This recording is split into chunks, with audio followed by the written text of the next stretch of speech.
भक्तों, अगर आप इस वीडियो में आ गए हैं तो समझ जाइए कि हनुमान जी महाराज की आपके ऊपर साक्षात कृपा हो गई है। क्योंकि जो भी व्यक्ति इस मारुति स्तोत्र का श्रवण कर लेता है, अपने जीवन में एक बार भी उसके घर पर और उस पर कभी भी नकारात्मक शक्तियों और भूत प्रेत का डेरा नहीं रहता है और उसकी जो भी मनोकामना रुकी हुई है उसे साक्षात हनुमान जी महाराज पूरा करते हैं और उसके घर में सुख शांति समृद्धि का वास आता है। तो भक्तों, इस वीडियो को अंत तक पूरा जरूर सुने, इसे बीच में अधूरा ना छोड़ें और अंत में वीडियो को लाइक और कमेंट में हनुमान जी महाराज की जय जरूर लिखें। स्वयं हनुमान जी महाराज आपकी मनोकामना जरूर पूर्ण करेंगे। भीम रूपी महारुद्रा वज्र हनुमान मारुति, वनारी अंजनी सूता रामदूता प्रभंजना, महाबली प्राणदाता सकलाम उठबीवले, सौख्यकारी दुखहारी दूत वैष्णव गायका, दीनानाथा हरि रूपा सुंदरा जगदांतरा, पाताल देवता हंता भव्य सिंदूर लेपना, लोकनाथा जगन्नाथा प्राणनाथा पुरातना, पुण्यवंता पुण्यशीला पावना परितोषका, ध्वजांगी उचली बाहु आवेशे लोटला पुढे, कालाग्नि काल रुद्राग्नि देखताम कांपती भये, ब्रह्मांडे मायली नेणो आबले दंत पंगती, नेत्राग्निं चालिल्या ज्वाला भ्रकुटी ताठिल्यावले, पुच्छते मुरडिले माथा किरीटी कुंडले बरी, सुवर्ण कटिका सोटी घंटा किंकिणी नागेरा, ठकारी पर्वता ऐसा नेटका सड़े पातलू, चपलांग पाहिता मोठे महाविद्युलते परी, कोटीच्या कोटी उड्डाणे जे पावे उत्तरे कडे, मद्रादी सारिखा द्रोणू क्रोधे उत्पाटिला बले, आडिला मागुती नेला आला गेला मनोगती, मनासी टाकिले मागे गतीसी तुलडा नसे, अडुपा सोने ब्रह्मांडा एवढा होत जातसे, तयासी तुलडा कोठे मेरो मंदार धाकुटे, ब्रह्मांडा भोवते वेढे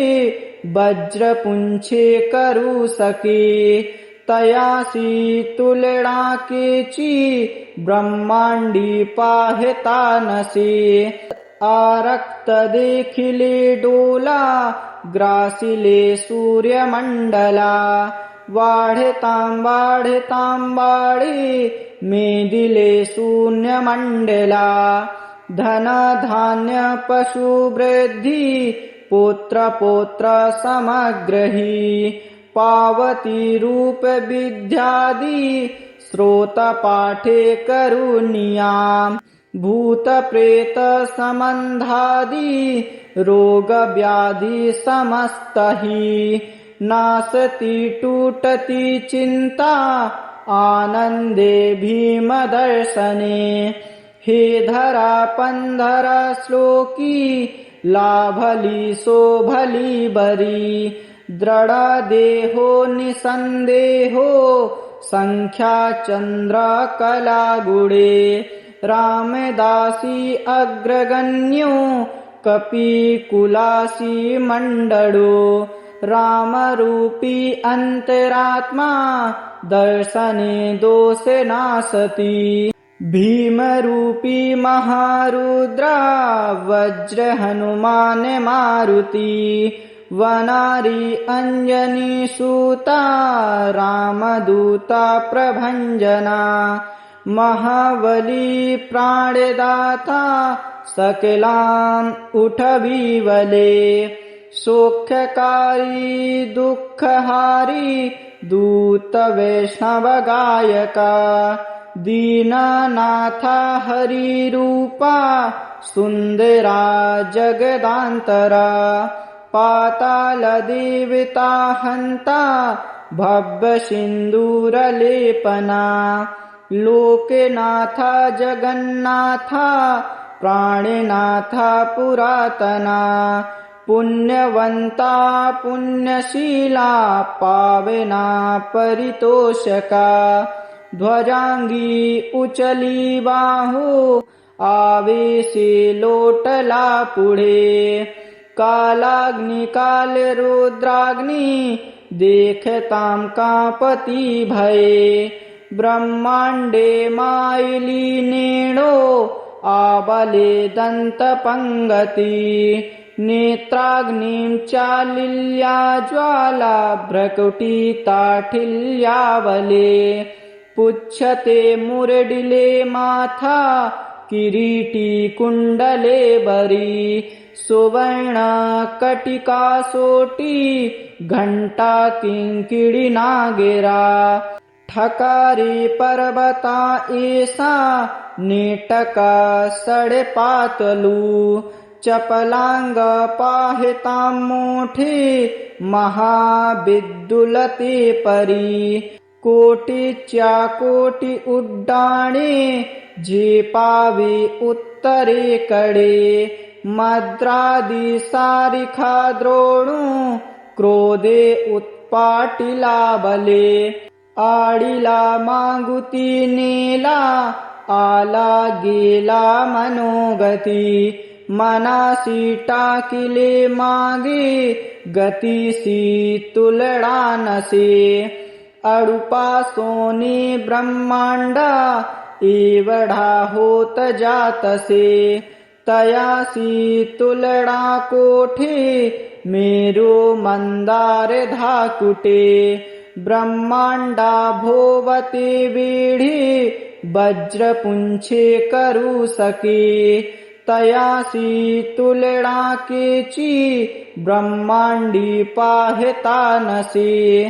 आरक्त देखिले डोला ग्रासिले सूर्यमंडला। वाढतां वाढतां वाढे मेदिले शून्यमंडला। धन धान्य पशु वृद्धि पुत्र पौत्र समग्रही। पावती रूप विद्यादि स्रोत पाठे करुणिया। भूत प्रेत संबंधादि रोग व्याधि समस्तहि। नासती टूटती चिंता आनंदे भीम दर्शने। हे धरा पंधरा श्लोकी लाभली शोभली बरी। दृढ देहो निसंदेहो संख्या चंद्र कला गुडे। रामदासी अग्रगण्यो कपिकुलासी मंडळो। रामरूपी अंतरात्मा दर्शने दोष नासति। भीमरूपी महारुद्रा वज्र हनुमान मारुति। वनारी अंजनी सूता रामदूता प्रभंजना। महाबली प्राणदाता सकलान उठबीवले। सौख्यकारी दुःखहारी दूत वैष्णव गायका। दीननाथा हरि रूपा सुंदरा जगदांतरा। पाताल देवता हंता भव्य सिंदूरलेपना। लोकनाथ जगन्नाथ प्राणनाथ पुरातना पुण्यवंता पुण्यशीला पावना परितोषका ध्वजांगी उचली बाहू आवेशे लोटला पुढे कालाग्नि काल रुद्राग्नि देखतां कापती भये ब्रह्मांडे मायली नेणो आबले दंतपंगती नेत्राग्निं चालिल्या ज्वाला भ्रकुटी ताठिल्यावले पुच्छते मुरडिले माथा किरीटी कुंडले बरी सुवर्ण कटिका सोटी घंटा किंकिणी नागेरा ठकारी पर्वता ऐसा नेटका सड़े पातलू चपलांग पाहिता मोठे महाविद्युलते परी कोटीच्या कोटी उड्डाणे झेपावे उत्तरेकडे मद्रादी सारिखा द्रोणू क्रोधे उत्पाटिला बले आडीला मागुती नेला आला गेला मनोगती मनासी टाकिले मागे गतीसी तुलडा नसे अडुपा सोने ब्रह्मांडा एवढा होत जातसे तयासी तुलडा कोठे मेरो मंदार धाकुटे ब्रह्मांडा भोवते वेढे वज्रपुंछे करू सके तयासी तुलडा केची ब्रह्मांडी पाहता नसे आरक्त देखिले डोला ग्रासिले सूर्यमंडला वाढतां वाढतां वाढे मेदिले शून्यमंडला धन धान्य पशु वृद्धि पुत्र पौत्र समग्रही पावती रूप विद्यादि स्रोत पाठे करुनिया भूत प्रेत संबंधादि रोग व्याधि समस्तहि नासती टूटती चिंता आनंदे भीम दर्शने हे धरा पंधरा श्लोकी लाभली शोभली बरी दृढ देहो निसंदेहो संख्या चंद्र कला गुडे रामदासी अग्रगण्यो कपिकुलासी मंडळो रामरूपी अंतरात्मा दर्शने दोषे नासती भीमरूपी महारुद्रा वज्र हनुमान मारुती वनारी अंजनी सूता रामदूता प्रभंजना महाबली प्राणदाता सकलां उठविवले सौख्यकारी दुःखहारी दूत वैष्णव गायका दीननाथा हरिरूपा सुंदरा जगदांतरा पाताल देवता हंता भव्य सिंदूरलेपना लोकनाथ जगन्नाथ प्राणनाथ पुरातना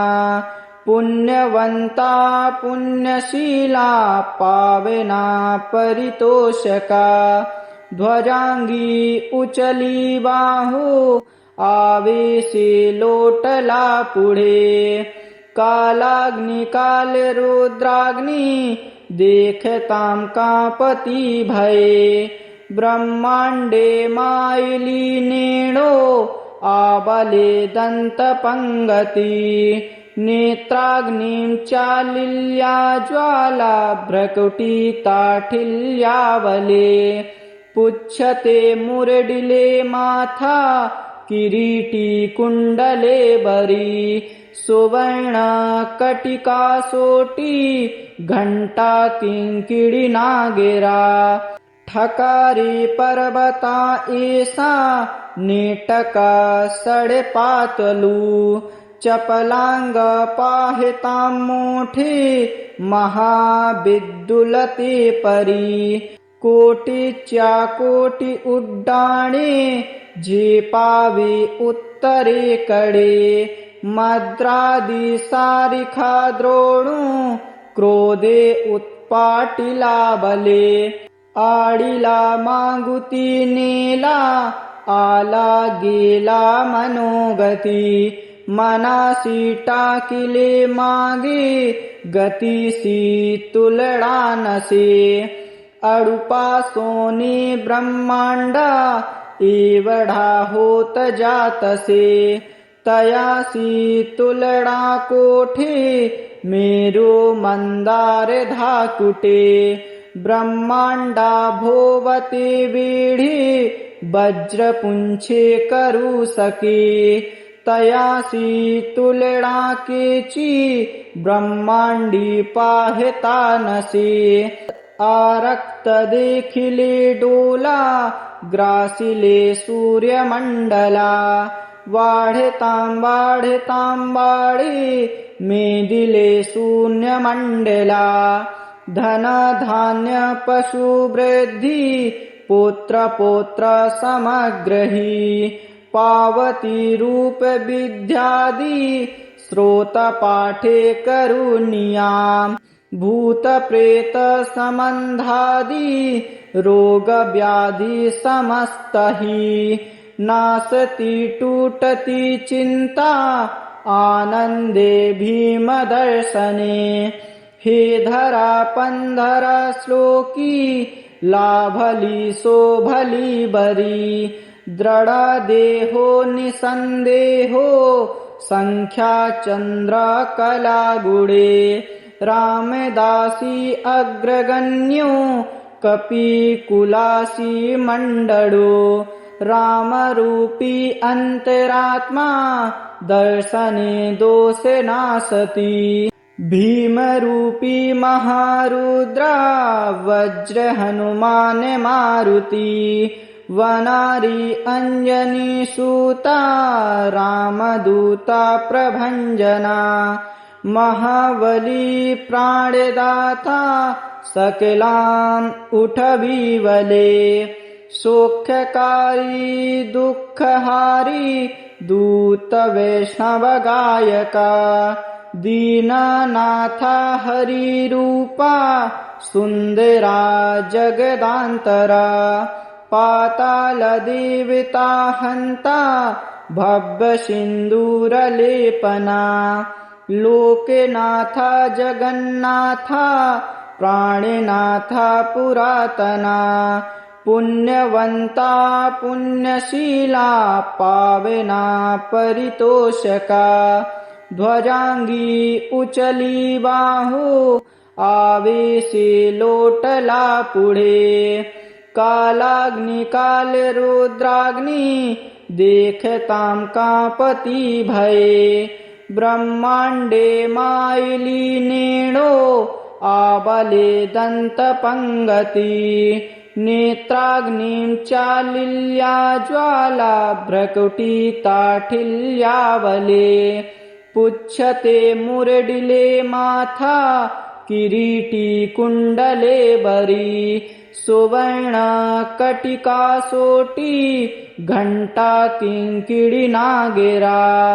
ठकारी पर्वता ऐसा नेटका सड़े पातलू चपलांग पाहिता मोठे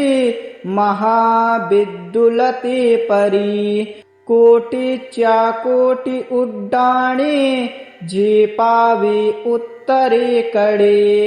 मद्रादी सारिखा द्रोणू क्रोधे उत्पाटिला बले आडीला मागुती नेला आला गेला मनोगती मनासी टाकिले मागे गतीसी तुलडा नसे अड़ुपा सोने ब्रह्मांडा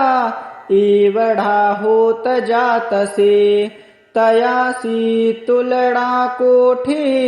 मेरो मंदार धाकुटे ब्रह्मांडा भोवते वेढे वज्रपुंछे करू सके तयासी तुलडा केची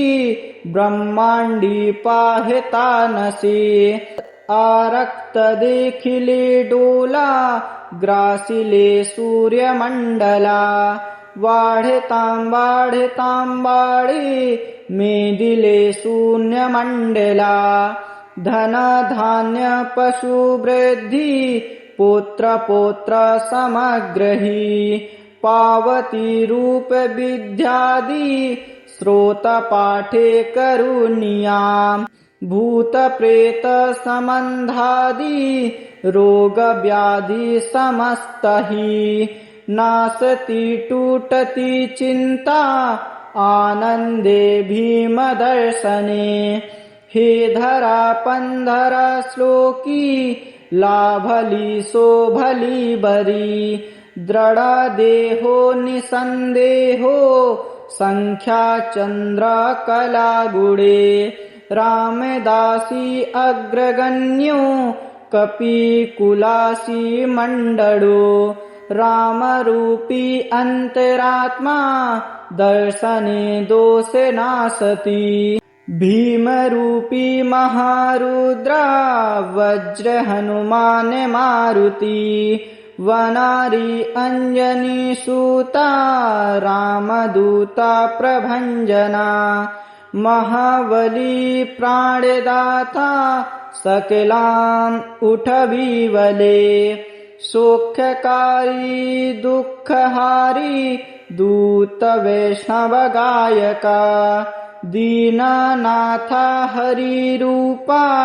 सुंदरा जगदांतरा पाताल देवता हंता भव्य सिंदूर लेपना लोकनाथा जगन्नाथा प्राणनाथा पुरातना पुण्यवंता पुण्यशीला पावना परितोषका ध्वजांगी उचली बाहू आवेशे लोटला पुढे कालाग्नि काल रुद्राग्नि देखतां कापती भये ब्रह्मांडे मायली नेणो आबले दंत पंगती नेत्राग्निं चालिल्या ज्वाला भ्रकुटी ताठिल्यावले पुच्छते मुरडिले माथा किरीटी कुंडले बरी सुवर्ण कटिका सोटी घंटा किंकिड़ी नागेरा ठकारी पर्वता ऐसा नेटका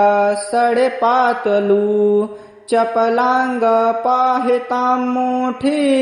महाविद्युलते परी कोटीच्या कोटी उड्डाणे झेपावे उत्तरेकडे मद्रादी सारिखा द्रोणू क्रोधे उत्पाटिला बले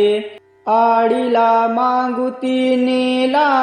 आला गेला मनोगती मनासी टाकिले मागे गतीसी तुलडा नसे अड़ुपा सोने ब्रह्मांडा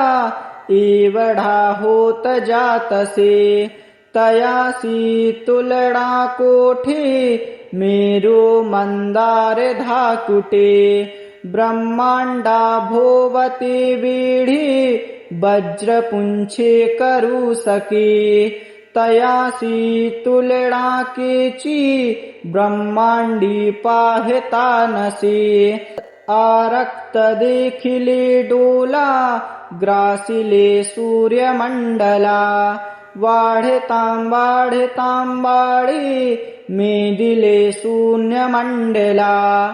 धन धान्य पशु वृद्धि पुत्र पौत्र समग्रही पावती रूप विद्यादि श्रोतपाठे करुणीयाम् भूत प्रेत सम्बन्धादि रोग व्याधि समस्त ही नासति टूटति चिंता